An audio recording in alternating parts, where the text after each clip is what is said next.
Hey everyone, it's Riley, and today we're going to flip through a new digital journal that I've added to my Etsy shop. So for those of you who don't know, I have an Etsy shop where I sell both physical journals and more recently some digital products like digital journals and stickers. So if you're interested to know more about that, you can check out the description for the link to my Etsy shop and also my Instagram. So the journal that we're flipping through today is a budget or like finance tracking journal. And the way that I have been designing all of my digital journals is to make them look and feel as much like real bullet journals as possible. For me, I absolutely love paper planning, but I do recognize that the world of digital planning, like there are so many possibilities, and so I'm really excited about getting more into that. But you'll notice in this journal and my other digital journals, I really try to make it look and feel like an actual journal. So there are dot grid pages, there's a realistic cover, I have it sort of in landscape mode so that you can see both pages of your spread at a time. So if you're into bullet journaling and digital journaling is something that you're just new to, these journals would probably be a good way for you to sort of ease into it.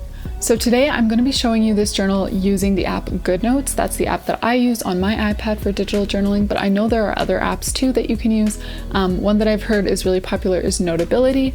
Those two both cost some money. I have also heard of some free apps, but I have not tried them for myself, so I can't tell you how good they are.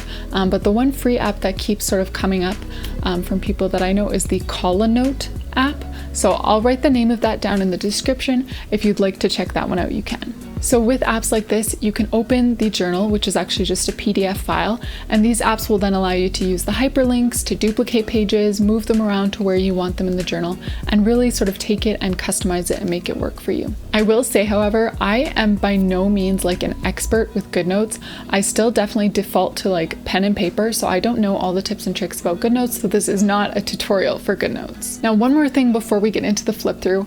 Normally for my digital products, I like to do giveaways. For this one, however, I will not be doing a giveaway, and the reason for that is just because it's summertime. I'm planning to be camping at the time that this video is going to be going live, so it will just be kind of confusing for me to try to manage a giveaway at that time. So sorry about that. There's no giveaway for this journal, but on the day that this video goes live, I will be running a 20% off sale in my Etsy shop for this specific journal. So if you're interested in getting this for yourself, I would recommend checking it out as soon as possible. So let's get started and flip through the journal. So here is the digital journal cover. I've just got it on this really sort of plain background. As you can see, I tried to make it look as much like a journal as possible with like the elastic strap and the slight fabric looking texture. So there's the cover, and actually I did have one of my Instagram followers, she chose the color palette and stuff for this journal. So that's where this idea came from, to do like the purple and sort of pastel color palette. So here's the cover, and I do also have some like gold foil digital stickers in my Etsy shop. If you do want to like customize your cover, you can put like some little strawberries or a smiley face or an umbrella. I've got a few different options that you can use to personalize your journal cover. So then we get into the journal itself, and I decided to call it the finance journal. I wasn't really sure what to call it, honestly, like a budget journal, finance journal, whatever. But here it is. So instead of having a name page, I just left a line for you to put your name. So like Riley's Finance Journal, and you'll probably recognize this title page, or sort of anyways, from my own bullet journal. I did this for my 2021 part 2 setup. Different colors and stuff, but the same idea. So how you can use this journal is either by flipping from page to page or by using the tabs along the side here. So the first tab will take you to this exact page, the title. Next, we've got the yearly tab. So this takes you to your annual expense tracker. So there's a spot for each month of the year. And then I've left a spot for you to write down different categories that you spend money in. So for example, like gas, groceries, food, entertainment, whatever you want to write, the categories can be totally customized to fit your lifestyle and your needs. Next, we've got the monthly tab over here. So you'll notice the banner at the top here is blank. That's because you're supposed to put the month in there. So for example, as I'm filming this video, it's July, so I would write July in there. And if you don't want to write it, I do, as usual, have stickers that come along with this journal, and I've got all the months of the year in white text because I thought that would look really nice on the banner. So I'll show you more about the sticker sheet later, but just so you know, you don't need to just write July or write January or whatever. I do have some white calligraphy stickers that you can use for all the fonts. So anyways, you put the month up there. Here's a spot for you to record the totals at the end of the month. So I've written in some categories, so things like income, bills, subscriptions, food, transport, giving. Personally, I think giving is a really important thing to do with our finances. If you have enough money to afford the iPad and the program that you're planning with and this planner itself, you should certainly have enough to give to others. So I included that in there as well. Needs, wants, and then I did leave some space if you want to add specific things like, again, entertainment or something like that. You can add a couple categories and record your monthly totals. Then I've got a spot for you to record your income as it comes in. So the source, amount, and date. Bills and subscriptions, you can write the name, for example, Netflix, the amount per month, and just check it off when you've paid. And then food, whether you want to record just groceries or groceries and eating out, you can do that over here. And then this big page over here is just for other spending.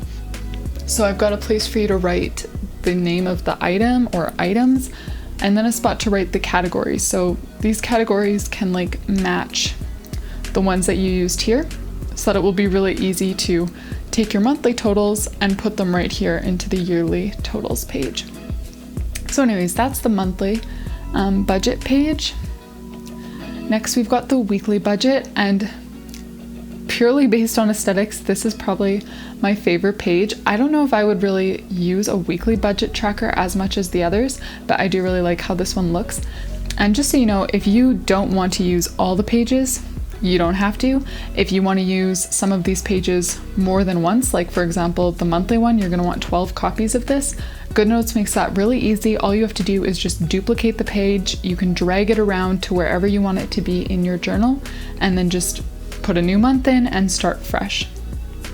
So anyways, we've got the weekly one here. So here you can write the dates for that week. And then you can give yourself a budget. So how much you plan to spend that week versus how much you've actually spent by the end of the week.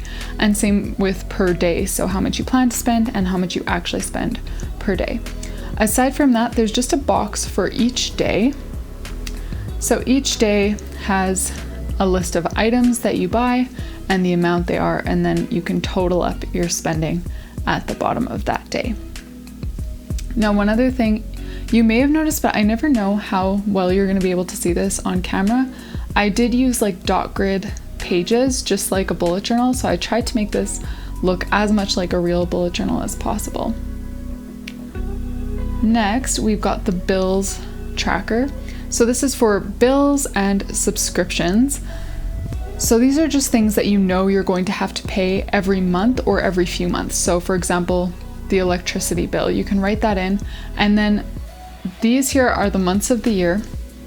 And what I would do if I were you is just like draw a circle on the months where you're gonna have to pay that bill, and then once you've paid it, fill that circle in. So even if it's just a bill that you pay every few months, you can just draw a circle into those months and then color it in when you've paid that, and same with your subscriptions over on this side. Next, we've got the savings tracker. So I split this up into two parts. There's a spot for some specific goals, specific things that you want to save up for, and then just your total sort of savings journey throughout the month or year, or however often you're gonna sort of refresh this savings page. So for the specific goals, you can write sort of what you're saving up for here, like, I don't know, a new camera or something, and then you can write some milestones along these little lines, and then as you save, you can fill this little thermometer type thing until you get to the end. And there's a spot for you to do that for 4 different things that you're saving up for. Then on the other side, it's more of just like tracking how your savings are going. So if you want to like write in certain milestone amounts on here and then again fill this in as you go, you certainly can. If you want to just come here at the end of every week and write in how much you have in your savings account, you can see if the trends are, you know, going up or down, whatever. You can use that one, however that's going to be the most helpful. Next, we've got the sort of shopping list or wish list. So I've got a page over here for needs and a page for wants. And again, this page too can be duplicated as many times as you would like. And then the final page here is just a blank page. It's still got the dot grid. So if you want to use this journal for anything else, there's a page that you'd really wish was included, but it wasn't. You can just take this blank page and set it up on your own. So that is the journal. Now, as I mentioned earlier, I will show you the stickers. So every digital journal that I've made so far has come with a pack of corresponding stickers. And when you buy the journal, yes, you'll get the whole journal, and you'll get the stickers as both a Goodnotes file and also as individual PNG files. In case you're not using Goodnotes, you'll be able to upload those to use as stickers. So like I said, I've got all of the months of the year for you to put in that monthly budget spread. Then I had another banner in case you want to make any headings of your own, another one of those paint rollers. Then I put some speech bubbles. These are just some of my favorite things to use in my own bullet journal for reminders. So if you have a bill that needs to be paid on a certain date or something and you just want to use one of these and then write in the bill and the date or whatever you want to use them for, this is just kind of like a visual cue for me in my own journal that this is something I need to remember. Then I've got just a few fun stickers here, one that says payday and then a $sign. And then I've got a few little icons. And these I was thinking you could put in the weekly spread or even the monthly spread, depending on what category your spending falls under. So for example, if you don't want to write out that you spent however much money on food, you can just use this little icon sticker and paste it in. Or if you spent a certain amount of money on your pets or you bought a gift for someone, there's a bunch of different little icons down here that you can use for that sort of thing. So yeah, that's the whole journal. You get this journal here, and then you also get the digital stickers that correspond with it. Thank you all so much for joining me to flip through another digital journal. Let me know down in the comments what you like about it. Leave a like if you enjoyed this video, and I hope to see you guys in the next one.